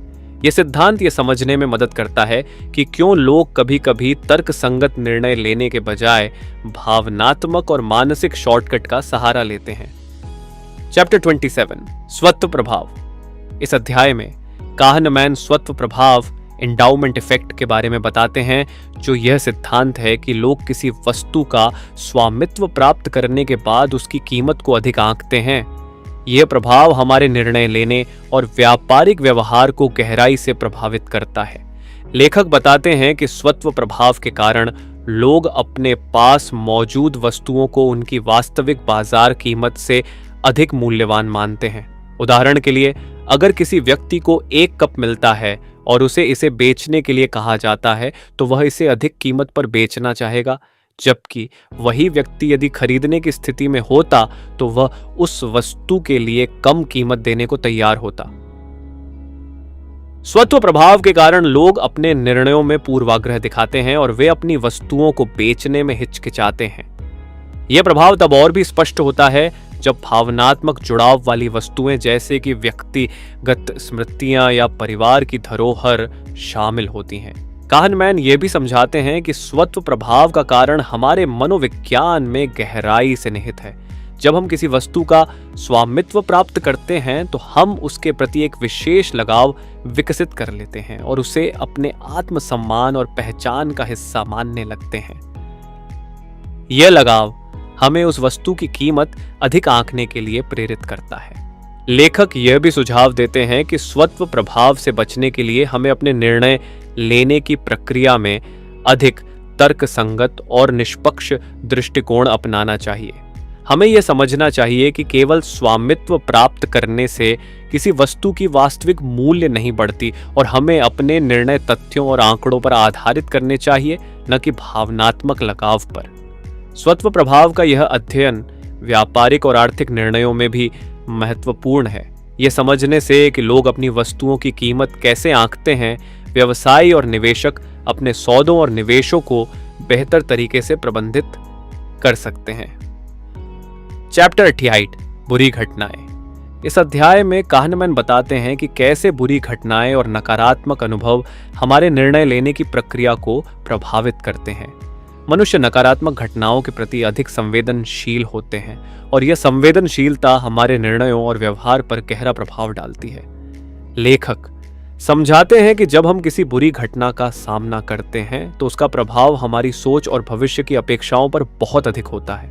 नकारात्मक अनुभवों का भावनात्मक प्रभाव सकारात्मक अनुभवों की तुलना में अधिक मजबूत होता है। इसे नकारात्मकता पूर्वाग्रह नेगेटिविटी बायस कहा जाता है। काहनमैन उदाहरणों के माध्यम से बताते हैं कि कैसे नकारात्मकता पूर्वाग्रह काम करता है। उदाहरण के लिए, अगर किसी व्यक्ति को किसी निवेश में नुकसान होता है तो वह भविष्य में जोखिम भरे निवेशों से बचने की कोशिश करेगा, भले ही संभावित लाभ अधिक हो। इसी तरह अगर किसी व्यक्ति का किसी उत्पाद के साथ खराब अनुभव होता है तो वह उस उत्पाद या ब्रांड से भविष्य में दूरी बनाने की कोशिश करेगा। लेखक यह भी बताते हैं कि नकारात्मकता पूर्वाग्रह हमारे जोखिम आकलन को कैसे प्रभावित करता है। जब हम किसी संभावित जोखिम के बारे में सोचते हैं तो नकारात्मक परिणामों का प्रभाव हमारे निर्णयों पर हावी हो जाता है और हम उन जोखिमों से बचने की प्रवृत्ति रखते हैं। यह पूर्वाग्रह हमें कभी कभी अति संरक्षित और असंवेदनशील निर्णय लेने पर मजबूर कर सकता है। काहनमैन यह सुझाव देते हैं कि हमें अपने निर्णय लेने की प्रक्रिया में नकारात्मकता पूर्वाग्रह को पहचानना और उसे नियंत्रित करने की कोशिश करनी चाहिए। हमें यह समझना चाहिए कि नकारात्मक अनुभवों का प्रभाव असामान्य रूप से अधिक होता है और हमें अपने निर्णयों को केवल नकारात्मकता पर आधारित नहीं करना चाहिए।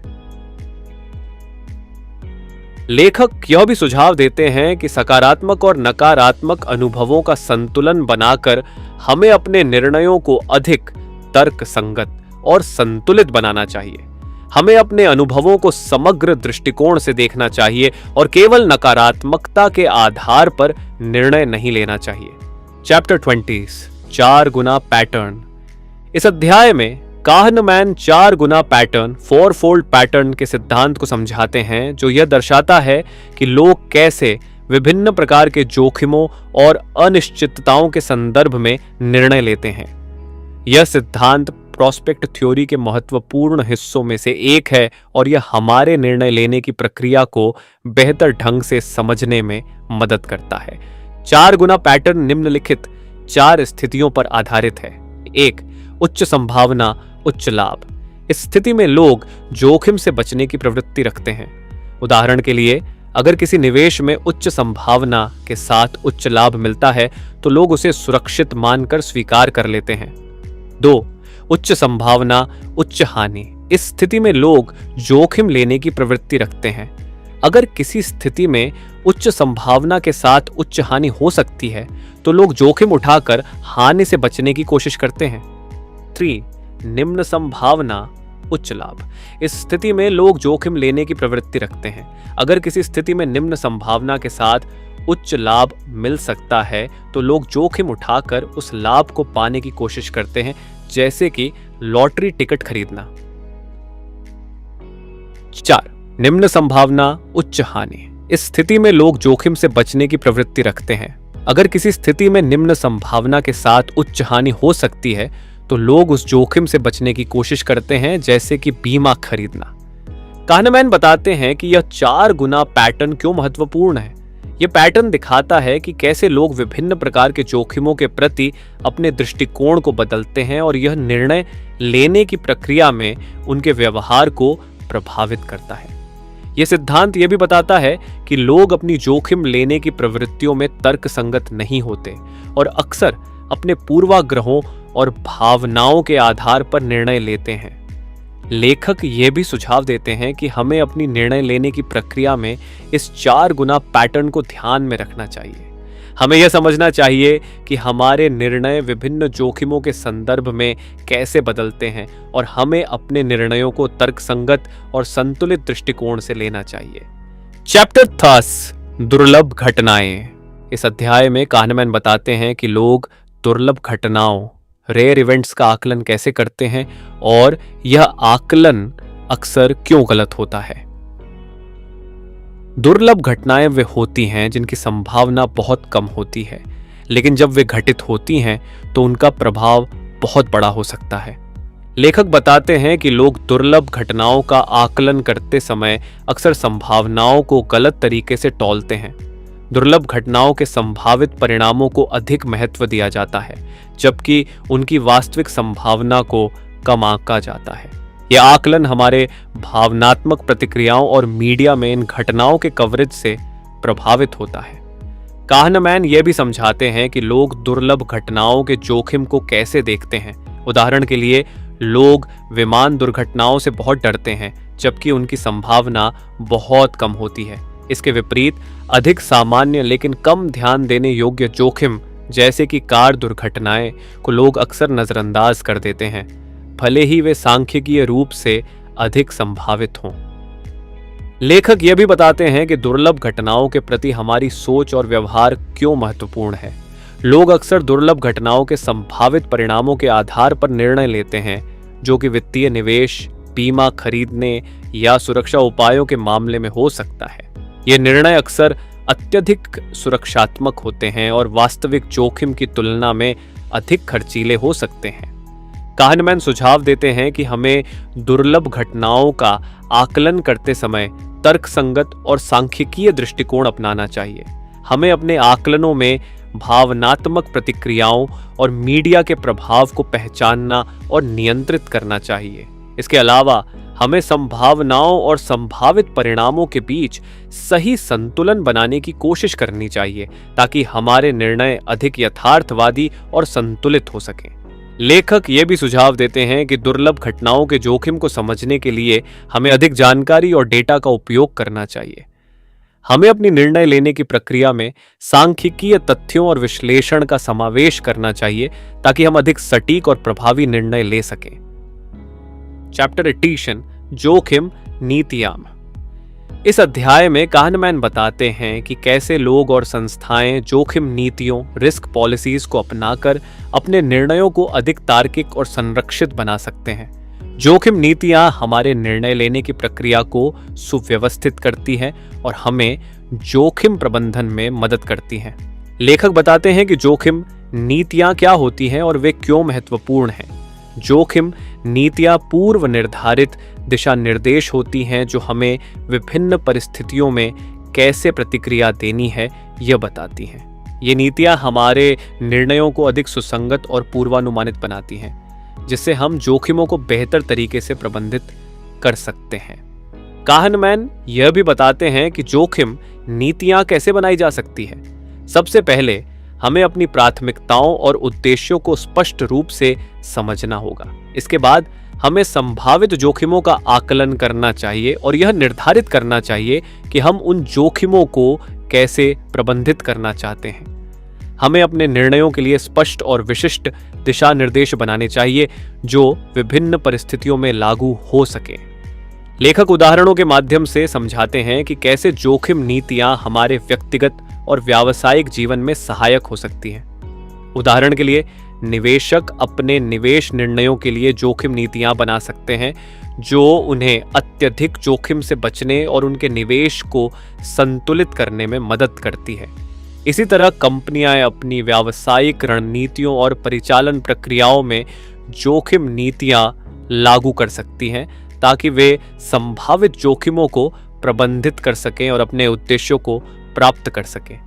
काहनमैन ये भी सुझाव देते हैं कि हमें अपनी जोखिम नीतियों को समय समय पर समीक्षा और अपडेट करना चाहिए। जोखिम नीतियां स्थिर नहीं होनी चाहिए, बल्कि वे बदलते परिवेश और नए अनुभवों के आधार पर विकसित होनी चाहिए। इससे हमें अपने निर्णय लेने की प्रक्रिया को निरंतर सुधारने और अधिक प्रभावी बनाने में मदद मिलेगी। लेखक ये भी बताते हैं कि जोखिम नीतियां हमें अधिक अनुशासित और तर्कसंगत निर्णय लेने में मदद करती है। वे हमारे पूर्वाग्रहों और भावनात्मक प्रतिक्रियाओं को नियंत्रित करने में सहायक होती हैं और हमें अधिक वस्तुनिष्ठ और संतुलित दृष्टिकोण अपनाने की प्रेरणा देती है। चैप्टर 25, स्कोर रखना। इस अध्याय में काहनमैन बताते हैं कि कैसे लोग और संस्थाएं अपने प्रदर्शन और प्रगति का आकलन करने के लिए स्कोर रखने, कीपिंग स्कोर, की प्रवृत्ति रखते हैं। ये प्रवृत्ति हमारे निर्णय लेने की प्रक्रिया और व्यवहार को गहराई से प्रभावित करती है। लेखक बताते हैं कि स्कोर रखने का मुख्य उद्देश्य हमारे कार्यों और उपलब्धियों का मूल्यांकन करना है।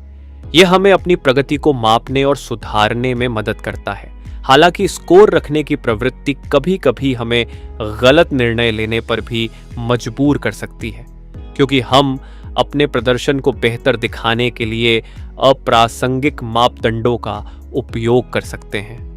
काहनमैन उदाहरणों के माध्यम से समझाते हैं कि कैसे स्कोर रखने की प्रवृत्ति हमारे वित्तीय निर्णयों, व्यक्तिगत जीवन और व्यावसायिक रणनीतियों को प्रभावित करती है। उदाहरण के लिए, निवेशक अपने पोर्टफोलियो का प्रदर्शन मापने के लिए विभिन्न मापदंडों का उपयोग करते हैं, जैसे कि लाभ और हानि, रिटर्न ऑन इन्वेस्टमेंट आदि। यह प्रवृत्ति उन्हें अपने निवेश निर्णयों को तर्कसंगत और विश्लेषणात्मक बनाने में मदद करती है। लेखक ये भी बताते हैं कि स्कोर रखने की प्रवृत्ति हमारे व्यक्तिगत जीवन में भी महत्वपूर्ण भूमिका निभाती है। उदाहरण के लिए, जब हम अपने फिटनेस लक्ष्यों को प्राप्त करने के लिए अपने व्यायाम और आहार का रिकॉर्ड रखते हैं, तो यह हमें अपनी प्रगति को ट्रैक करने और सुधारने में मदद करता है। इसी तरह छात्र अपने अध्ययन के लक्ष्यों को प्राप्त करने के लिए अपनी प्रगति को मापने के लिए स्कोर रखते हैं। काहनमैन ये भी चर्चा करते हैं कि स्कोर रखने की प्रवृत्ति कैसे हमें गलत निर्णय लेने पर मजबूर कर सकती है। जब हम केवल स्कोर को बेहतर दिखाने के लिए अपने कार्यों को मापते हैं, तो हम अप्रासंगिक और अव्यावहारिक मापदंडों का उपयोग कर सकते हैं। यह प्रवृत्ति हमें हमारे वास्तविक लक्ष्यों और उद्देश्यों से दूर ले जा सकती है। लेखक सुझाव देते हैं कि हमें स्कोर रखने की प्रवृत्ति को समझदारी से उपयोग करना चाहिए। हमें अपने प्रदर्शन को मापने के लिए प्रासंगिक और महत्वपूर्ण मापदंडों का चयन करना चाहिए और अपने निर्णयों को तर्कसंगत और विश्लेषणात्मक दृष्टिकोण से लेना चाहिए। इसके अलावा हमें यह सुनिश्चित करना चाहिए कि हम केवल स्कोर को बेहतर दिखाने के लिए नहीं, बल्कि वास्तविक सुधार और प्रगति के लिए अपने कार्यों का मूल्यांकन कर रहे हैं। चैप्टर 33, उलटफेर। इस अध्याय में काहनमैन उलटफेर, रिवर्सल्स की अवधारणा पर चर्चा करते हैं, जो यह बताता है कि लोग अपनी प्राथमिकताओं और विकल्पों को बदलते संदर्भों और प्रस्तुतियों के आधार पर कैसे बदलते हैं। यह सिद्धांत यह दिखाता है कि हमारी प्राथमिकताएं स्थिर नहीं होती और वे विभिन्न कारकों के प्रभाव में बदल सकती हैं। लेखक बताते हैं कि उलटफेर का प्रभाव तब देखा जाता है जब लोग एक ही विकल्प को विभिन्न संदर्भों में अलग अलग तरीके से मूल्यांकित करते हैं। उदाहरण के लिए जब किसी उत्पाद की कीमत को छूट के साथ प्रस्तुत किया जाता है तो लोग उसे अधिक आकर्षक मानते हैं, जबकि वही उत्पाद बिना छूट के कम आकर्षक लगता है। यह परिवर्तन केवल प्रस्तुति के तरीके के कारण होता है। काहनमैन यह भी समझाते हैं कि लोग अपने निर्णयों को विभिन्न फ्रेम्स में रखकर अलग अलग मूल्यांकन करते हैं। जब किसी विकल्प को लाभ के संदर्भ में प्रस्तुत किया जाता है तो लोग उसे अधिक पसंद करते हैं, जबकि उसी विकल्प को हानि के संदर्भ में प्रस्तुत किया जाए तो उसकी आकर्षकता कम हो जाती है। यह प्रक्रिया फ्रेमिंग प्रभाव, फ्रेमिंग इफेक्ट कहलाती है। उदाहरण के लिए एक चिकित्सा प्रक्रिया की सफलता दर को 2 तरीकों से प्रस्तुत किया जा सकता है। इस प्रक्रिया की सफलता दर 90% है या इस प्रक्रिया की विफलता दर 10% है। हालांकि दोनों वक्तव्य सांख्यिकीय रूप से समान हैं, लेकिन पहले वक्तव्य को लोग अधिक सकारात्मक मानते हैं। लेखक ये भी बताते हैं कि उलटफेर और फ्रेमिंग प्रभाव हमारे वित्तीय और व्यावसायिक निर्णयों को कैसे प्रभावित करते हैं। निवेशक और प्रबंधक अक्सर अपनी रणनीतियों और विकल्पों को विभिन्न संदर्भों में प्रस्तुत करके अपने लक्ष्यों को प्राप्त करने की कोशिश करते हैं। यह समझना कि फ्रेमिंग प्रभाव कैसे काम करता है हमें अपने निर्णय लेने की प्रक्रिया को बेहतर बनाने में मदद कर सकता है। काहनमैन सुझाव देते हैं कि हमें अपने निर्णयों में फ्रेमिंग प्रभाव और उलटफेर को पहचानने और नियंत्रित करने की कोशिश करनी चाहिए। हमें यह समझना चाहिए कि विभिन्न प्रस्तुतियों और संदर्भों के प्रभाव में हमारी प्राथमिकताएं कैसे बदलती हैं और हमें अपने निर्णयों को तर्कसंगत और संतुलित दृष्टिकोण से लेना चाहिए। लेखक यह भी सुझाव देते हैं कि हमें अपने निर्णयों में स्थिरता और निरंतरता बनाए रखने की कोशिश करनी चाहिए। हमें अपने लक्ष्यों और प्राथमिकताओं को स्पष्ट रूप से परिभाषित करना चाहिए और उन्हें बदलते संदर्भों और प्रस्तुतियों के बावजूद बनाए रखने की कोशिश करनी चाहिए। चैप्टर 34 फ्रेम्स और वास्तविकता। इस अध्याय में काहनमैन बताते हैं कि फ्रेम्स और वास्तविकता के बीच का संबंध कैसे हमारे निर्णय लेने की प्रक्रिया को प्रभावित करता है। फ्रेम्स वे संदर्भ होते हैं जिनमें किसी समस्या या विकल्प को प्रस्तुत किया जाता है और ये हमारे निर्णयों और प्राथमिकताओं को गहराई से प्रभावित कर सकते हैं। लेखक ये बताते हैं कि फ्रेम्स कैसे काम करते हैं और वे हमारे निर्णयों को कैसे बदल सकते हैं। जब एक ही जानकारी को अलग अलग तरीकों से प्रस्तुत किया जाता है तो हमारे दिमाग में उसका प्रभाव अलग अलग हो सकता है। यह प्रक्रिया अक्सर अवचेतन होती है और हम इसे महसूस नहीं करते, लेकिन यह हमारे निर्णयों को प्रभावित करती है। काहनमैन उदाहरणों के माध्यम से समझाते हैं कि कैसे फ्रेम्स हमारे निर्णयों को प्रभावित कर सकते हैं। उदाहरण के लिए, जब एक ही उपचार को 2 अलग अलग तरीकों से प्रस्तुत किया जाता है, इस उपचार से 90% मरीज बच जाते हैं, बनाम इस उपचार से 10% मरीज मर जाते हैं। तो लोग पहले विकल्प को अधिक सकारात्मक मानते हैं, भले ही दोनों तथ्य समान हों। लेखक यह भी बताते हैं कि फ्रेम्स और वास्तविकता के बीच का यह अंतर हमारे वित्तीय, स्वास्थ्य और व्यक्तिगत निर्णयों को कैसे प्रभावित करता है। फ्रेमिंग प्रभाव का समझदारी से उपयोग करके कंपनियां और विज्ञापनदाता हमारे खरीद निर्णयों को प्रभावित करने की कोशिश करते हैं। यह समझना महत्वपूर्ण है कि हमारे निर्णयों में फ्रेम्स कैसे भूमिका निभाते हैं और हमें इसे कैसे पहचानना और नियंत्रित करना चाहिए। काहनमैन सुझाव देते हैं कि हमें अपने निर्णयों में फ्रेमिंग प्रभाव को पहचानने और उसे नियंत्रित करने की कोशिश करनी चाहिए। हमें यह समझना चाहिए कि हमारे निर्णय विभिन्न प्रस्तुतियों और संदर्भों से कैसे प्रभावित हो सकते हैं और हमें अपने निर्णयों को तथ्यों और वास्तविकता पर आधारित करना चाहिए, न कि केवल फ्रेम्स पर। लेखक यह भी सुझाव देते हैं कि हमें अपने निर्णयों में अधिक स्थिरता और निरंतरता बनाए रखने की कोशिश करनी चाहिए। हमें अपने लक्ष्यों और प्राथमिकताओं को स्पष्ट रूप से परिभाषित करना चाहिए और उन्हें बदलते संदर्भों और प्रस्तुतियों के बावजूद बनाए रखने की कोशिश करनी चाहिए। इसके अलावा हमें अपने निर्णयों को तर्कसंगत और विश्लेषणात्मक दृष्टिकोण से लेना चाहिए ताकि हम फ्रेमिंग प्रभाव के नकारात्मक प्रभावों से बच सकें। पार्ट 5 2 स्वा। चैप्टर 35 2 एस्वॉइक्स। इस अध्याय में काहनमैन 2 एचुबेवे 2 सेल्व्स की अवधारणा का परिचय देते हैं। अनुभवजन्य स्वेक्स्वे एक्सपीरियंसिंग सेल्फ और स्मरणीय सेस्वे रिमेम्बरिंग सेल्फ। ये सिद्धांत बताता है कि कैसे ये दोनों स्व हमारे जीवन की घटनाओं और अनुभवों का आकलन करते हैं और हमारे निर्णयों को प्रभावित करते हैं। लेखक बताते हैं कि अनुभवजन्य स्व वह होता है जो वर्तमान क्षण को जीता है और अनुभव करता है। यह स्व हमारे तात्कालिक सुख दुख और भावनाओं का आकलन करता है। दूसरी ओर स्मरणीय स्व वह होता है जो हमारे जीवन की घटनाओं को याद रखता है और उन पर आधारित निर्णय लेता है। यह स्व हमारे अतीत के अनुभवों का मूल्यांकन करता है और भविष्य के लिए योजना बनाता है। kahneman उदाहरणों के माध्यम से समझाते हैं कि कैसे ये दोनों स्व हमारे निर्णयों को प्रभावित करते हैं। उदाहरण के लिए, जब हम छुट्टियों की योजना बनाते हैं तो अनुभवजन्य स्व वर्तमान क्षण का आनंद लेना चाहता है, जबकि स्मरणीय स्व यादगार अनुभवों की तलाश करता है।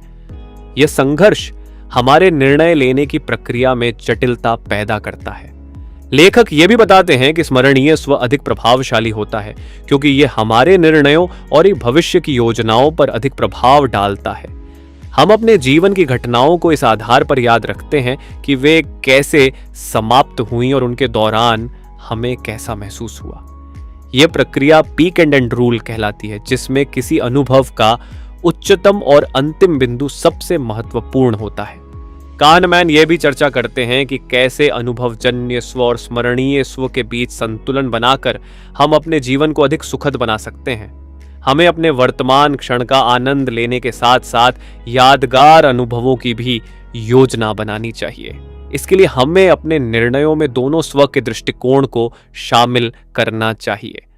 लेखक ये सुझाव देते हैं कि हमें अपने अनुभवजन्य स्व और स्मरणीय स्व के बीच के अंतर को पहचानना और समझना चाहिए। हमें यह समझना चाहिए कि हमारे निर्णयों में कौन सा स्व अधिक प्रभावशाली है और हमें इसे ध्यान में रखकर अपने जीवन को संतुलित और सुखद बनाने की कोशिश करनी चाहिए। चैप्टर 36 जीवन एक कहानी के रूप में। इस अध्याय में kahneman बताते हैं कि कैसे हम अपने जीवन को एक कहानी के रूप में देखते हैं और यह दृष्टिकोण हमारे निर्णयों और अनुभवों को गहराई से प्रभावित करता है। हम अपने जीवन के अनुभवों को एक कथा के रूप में संरचित करते हैं, जिसमें शुरुआत, मध्य और अंत होता है। लेखक बताते हैं कि हमारा स्मरणीय स्व रिमेम्बरिंग सेल्फ हमारे जीवन की घटनाओं को कहानी के रूप में संगठित करता है। यह स्व हमारे अनुभवों को अर्थ और संरचना देने के लिए कथात्मक तत्वों का उपयोग करता है। हम अपने जीवन की घटनाओं को एक कहानी के रूप में याद रखते हैं, जिसमें मुख्य घटनाएं, मोड़ और परिणाम होते हैं।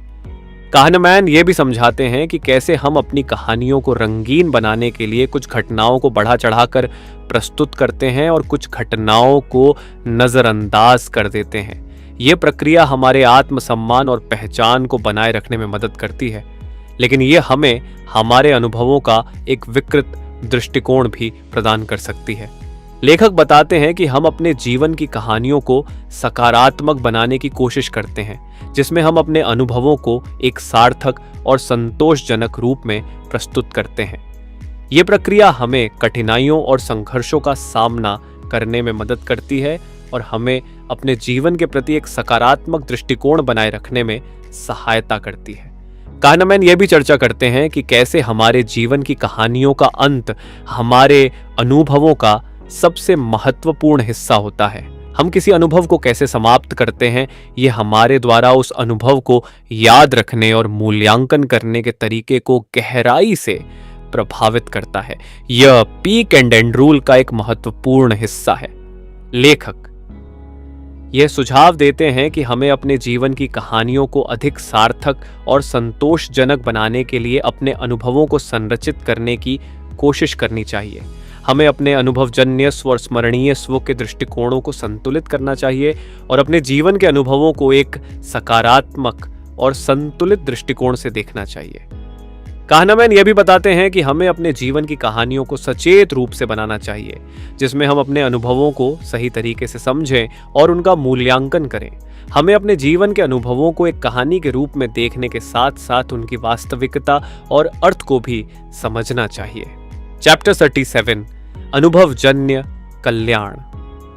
इस अध्याय में काहनमैन बताते हैं कि अनुभवजन्य कल्याण, एक्सपीरियंस्ड वेलबीइंग क्या है और यह हमारे जीवन की गुणवत्ता को कैसे प्रभावित करता है।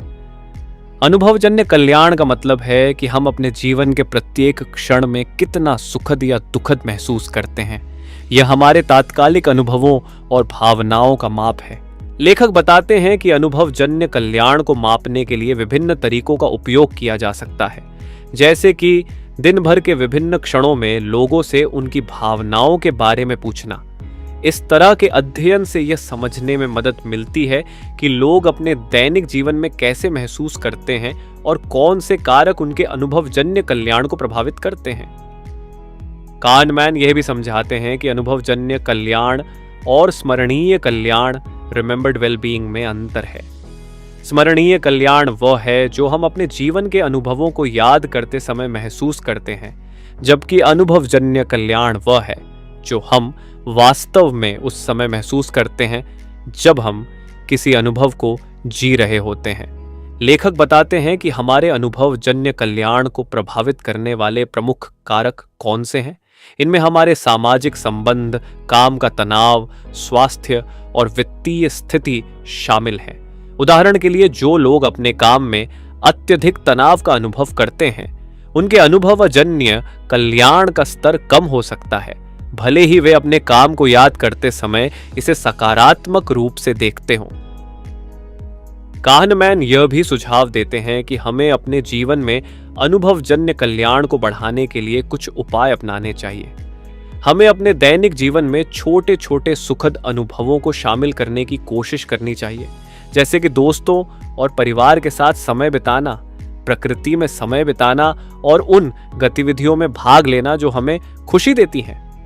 लेखक ये भी बताते हैं कि अनुभवजन्य कल्याण को बढ़ाने के लिए हमें अपने काम और जीवन में संतुलन बनाना चाहिए। हमें उन गतिविधियों को प्राथमिकता देनी चाहिए जो हमें तात्कालिक सुख देती हैं और हमारे अनुभवजन्य कल्याण को बढ़ाती है। इसके साथ ही हमें अपने स्मरणीय कल्याण को भी ध्यान में रखना चाहिए और अपने जीवन के महत्वपूर्ण और यादगार अनुभवों को महत्व देना चाहिए। कुल मिलाकर काहनमैन ये सुझाव देते हैं कि हमें अपने जीवन में अनुभवजन्य और स्मरणीय कल्याण के बीच संतुलन बनाना चाहिए। हमें अपने तात्कालिक अनुभवों का आनंद लेना चाहिए और साथ ही अपने जीवन के महत्वपूर्ण और यादगार अनुभवों को भी संजोना चाहिए। इससे हमारे जीवन की गुणवत्ता और खुशी दोनों बढ़ सकती है। चैप्टर 38, जीवन के बारे में सोचना। इस अंतिम अध्याय में काहनमैन यह समझाते हैं कि हम अपने जीवन के अनुभवों और यादों के बारे में कैसे सोचते हैं और यह सोच हमारे जीवन की गुणवत्ता और संतोष को कैसे प्रभावित करती है। जीवन के बारे में सोचना यानी जीवन का आकलन करना हमारे स्मरणीय स्व, रिमेंबरिंग सेल्फ, का मुख्य कार्य है। लेखक बताते हैं कि हम अपने जीवन को किस प्रकार से आकलित करते हैं और यह प्रक्रिया हमारे अनुभवजन्य और स्मरणीय कल्याण दोनों को प्रभावित करती है। जब हम अपने जीवन का मूल्यांकन करते हैं तो हम अपने प्रमुख अनुभवों और यादगार क्षणों को ध्यान में रखते हैं। यह मूल्यांकन हमारे आत्मसंतोष और खुशी के स्तर को निर्धारित करता है। काहनमैन यह भी बताते हैं कि जीवन का आकलन करते समय हम अक्सर पीक एंड एंड रूल का पालन करते हैं, जिसमें हम अपने अनुभवों के उच्चतम और अंतिम बिंदु को सबसे अधिक महत्व देते हैं। यह प्रक्रिया हमें हमारे जीवन के अनुभवों को एक कहानी के रूप में संरचित करने में मदद करती है। लेखक यह समझ आते हैं कि जीवन के बारे में सोचने के दौरान हम अपने अनुभवजन्य स्व और स्मरणीय स्व के बीच संतुलन बनाने की कोशिश करते हैं।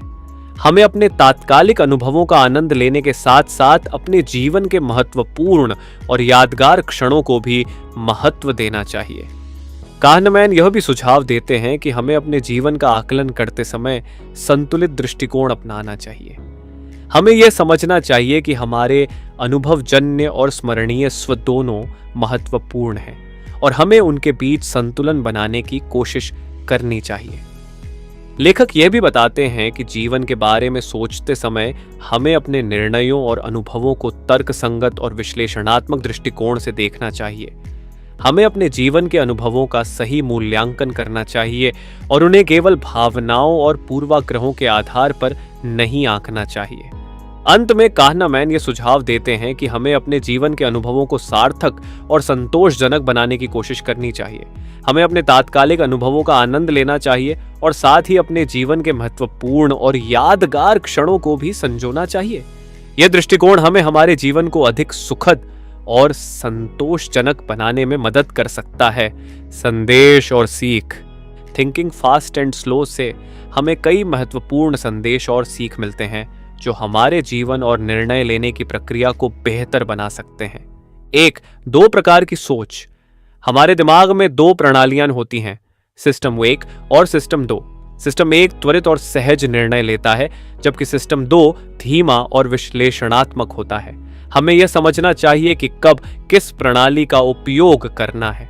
2, पूर्वाग्रह और ह्यूरिस्टिक्स। हमारी सोच और निर्णय लेने की प्रक्रिया पूर्वाग्रहों और ह्यूरिस्टिक्स से प्रभावित होती है। हमें इन्हें पहचानना और नियंत्रित करना चाहिए ताकि हम तर्क संगत और सटीक निर्णय ले सकें।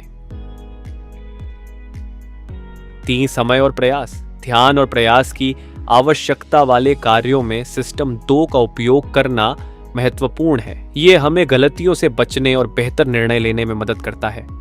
4, भावनाओं का प्रभाव। हमारी भावनाएं और पूर्वानुमान हमारे निर्णयों को गहराई से प्रभावित करते हैं। हमें अपने निर्णय लेते समय इन प्रभावों को पहचानना और संतुलित दृष्टिकोण अपनाना चाहिए। 5, जोखिम का प्रबंधन। हमें अपने निर्णयों में जोखिम का प्रबंधन करने के लिए तर्कसंगत और विश्लेषणात्मक दृष्टिकोण अपनाना चाहिए। जोखिम नीतियां और बाहरी दृष्टिकोण अपनाने से हमारे निर्णय अधिक सटीक और सुरक्षित हो सकते हैं। 6, जीवन का मूल्यांकन। हमें अपने जीवन के अनुभवों को एक कहानी के रूप में देखना चाहिए और अनुभवजन्य और स्मरणीय कल्याण के बीच संतुलन बनाना चाहिए। इससे हमारे जीवन की गुणवत्ता और संतोष बढ़ सकता है। 7, सुधार की आवश्यकता। हमें अपने निर्णयों और व्यवहार में निरंतर सुधार की आवश्यकता है। हमें अपनी गलतियों से सीखना चाहिए और अपने दृष्टिकोण को तर्कसंगत और विश्लेषणात्मक बनाना चाहिए। आशा करते हैं कि ये वीडियो आपको काफ़ी पसंद आया होगा। तो ऐसे और वीडियोस के लिए बने रहिए हमारे चैनल पावरफुल माइंड्स के साथ। धन्यवाद।